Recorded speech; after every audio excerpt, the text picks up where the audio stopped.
वेदनादायक दिसत आहे. काय नाही. काय नाही, मुलगा उपोषणाला बसला त्याच्यामुळे थोडा त्रास होतोय. हम्म. त्याला उपोषणाची सवय नाही. तो काही मुरलेला राजकारणी नाही.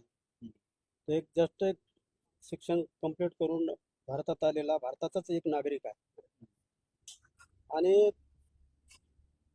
जे काही तो न्यूज पेपर जो लीक झाला त्याच्यामध्ये ज्या काही आत्महत्या केल्या आणि माननीय न्या- सुप्रीम कोर्टाचे न्यायमूर्ती त्यांनी एक काही कॉमेंट केलं. त्याच्या अनुषंगाने त्यांनी एक पुराधात्मक कॉक्रोच वगैरे काहीतरी पार्टी काढली हम्म. आणि त्याला 7-8 दिवसामध्येच 22 लाख लोकांचा सव्वा दोन कोटी लोकांनी सपोर्ट केला. आणि त्या विद्यार्थ्यांनी याला अपील केलं की तू तिथे बसून हवेत काय गप्पा करतो, इकडे ये इंडियामध्ये आणि इथे तुला काय करायचं ते कर.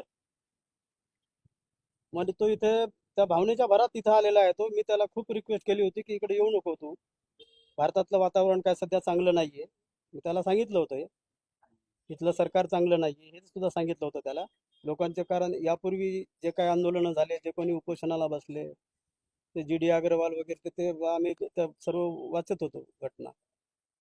मेला व्यक्ती तो, त्याची कोणी काळजी नाही घेतली, तो गंगा शुद्धीकरणासाठी.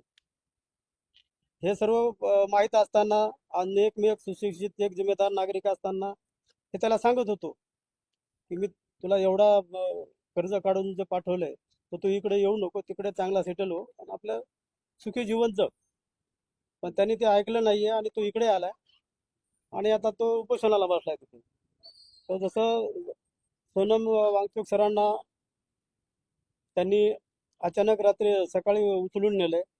आता ते त्याच्यावर काय ट्रीटमेंट करतायत काय नाही माहित नाही मला, कारण यांची नियत काय चांगली नाहीये. यांनी ज्या अर्थी उचलून नेले, यांना काय तिथे दिल्ली आणि ते त्यांचं काय जंतर मंतर काय असं 300-400 किलोमीटर नव्हतं, जास्तीत जास्त 3-4 किलोमीटरवर असेल.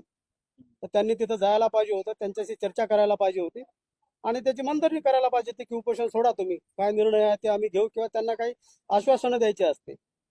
पण ह्यांनी तसं काही न करता त्यांना उचलून नेलं तिथून आणि ते उपोषण जे आहे लोकशाही मार्गाने शांततापूर्व चालणार ते त्यांनी चिरडण्याचा प्रयत्न केला. चिरडलं म्हणता येत नाही, पण चिरडण्याचा प्रयत्न चालू आहे त्यांचा.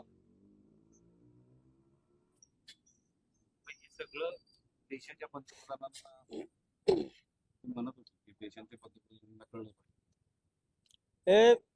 ही लोकशाहीमध्ये भारतीय लोकांची चूक आहे. त्यांनी अशा व्यक्तीला निवडून दिले की ज्याला कुटुंब नाही, मूल नाही आणि त्याला संसाराचा कुठलाही व्याप नाही. त्याला संसारामध्ये ज्या काय गोष्टी लागतात, ज्या कुटुंबामध्ये ज्या गोष्टी लागतात, त्याला त्या गोष्टीचं काही देणं घेणं. तो मोकाट सुटलेला सांडा आहे. अशा माणसाला त्यांनी पंतप्रधानपदी बसवलंय आणि त्याचे हे परिणाम सर्व आम्ही भोगतोय आता. तुम्ही काहीतरी मनुष्य प्राण्यांसंदर्भात पण हो आहे ना, मनुष्य प्राणी सर्व प्राण्यामध्ये श्रेष्ठ आहे.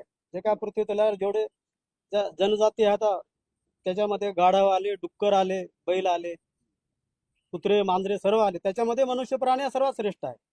त्याला विचार करायची त्याच्यामध्ये क्षमता आहे, निर्णय घ्यायची क्षमता आहे, त्याला बदल करायची त्याच्यामध्ये क्षमता आहे. की त्या प्राण्यापैकी एक नरेंद्र मोदी या प्राण्याला परमेश्वराने सुबुद्धी द्यावी की या मुलांचं ऐकावं त्यांनी आणि त्या धर्मेंद्र प्रधानचा राजीनामा घ्यावा. तिथे दुसऱ्या बसवा ना तुम्ही. ते काय म्हणतात का दुसरं बसवूच नका. तर ते नरेंद्र मोदी या प्राण्यांना परमेश्वराने त्याला सुबुद्धी द्यावी, मला एवढंच म्हणायचं. एक एक एक प्रश्न असा आहे की तुम्ही सुरुवातीला म्हणले की भारतात ते वातावरण चांगलं नाही. हो, इतक्या टोकाला तुम्ही विचार करताय म्हणजे आणि नेमकं झालंय काय भारतात? का तू बघताय ना तुम्ही काय काय तुम्हाला दिसत नाही का? तुम्ही कव्हर करा ना भारतामध्ये काय काय ठीक. प्रत्येक पेपर फुटतोय. किती किती पेपर फुटले, किती जणाला अरेस्ट झाले, आता मी ते युट्यूब वरून बघतोय. आणि कलमा अशा टाकतात की त्याला जमानत भेटली पाहिजे. आता जंतर मंतरवर अभिजित उपोषण करतोय वामचूक सरांच्या नंतर. आता तुम्ही सुद्धा उपोषणाला बसणार असं तुमची हो, तर भूमिका कारण माझा मुलगाच उपोषणाला बसला, मला एकच मुलगा आहे. हम्म. त्याचं जर काय बरं वाईट झालं तर मग मला करायचं का? मी सुद्धा त्याच्या तिथे उपोषणाला बसणार. या आंदोलनाच्या माध्यमातून तुम्हाला काही भीती वाटते का किंवा नाही, हे बघ, इतके दिवस मला भीती वाटत होती. मी विचार करत होतो, मी कुणाला मुलाखत वगैरे फक्त 19 का 20 तारखेला मुलाखत दिली होती. त्याच्यानंतर मी कोणत्याही मीडियाशी बोललो नाही, कुठेही गेलो नाही, मी कुणाला वाच्यता केली नाही. आता माझी सर्व भीती मरून गेलेली आहे माझी. हा. आता मी कुणाच्या बापाला घेणार नाही. लोकशाही मार्गाने मला जे काय त्याच्या वडील म्हणून त्याला सपोर्ट करायचा आहे ते मी सपोर्ट करणार आहे. आणि मी या भारतीय समाजाला सुद्धा आवाहन करणार आहे की तुम्ही सुद्धा रस्त्यावर यायला पाहिजे. किती दिवस घेऊन जीवन जगणार आहे तुम्ही आणि कशासाठी घ्यायचं? जे सत्यासाठी आम्ही आता लढणार.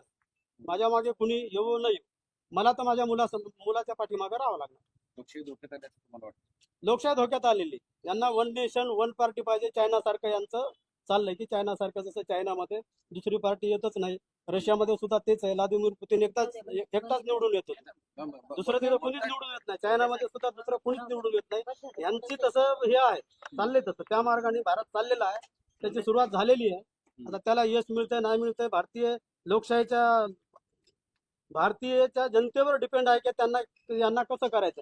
त्यांना जर परत गुलामगिरीमध्ये जायचं असेल तर ते जाऊ शकतात. एक शेवटचा प्रश्न, सरकारनं आता या आंदोलनाबाबत काय करायला हवं असं तुम्हाला वाटतं? काहीच करायला नाही पाहिजे. ज्याचा विद्यार्थ्यांची मागणी आहे त्यांनी ती मान्य करायला पाहिजे, एवढंच. बाकी त्यांना काहीच करायचं नाही. तुम्ही स्वतः उपोषणाला जाणार आहे? मी जाणार आहे उपोषणाला, बसणार आहे. दोघेही? दोघेही बसणार.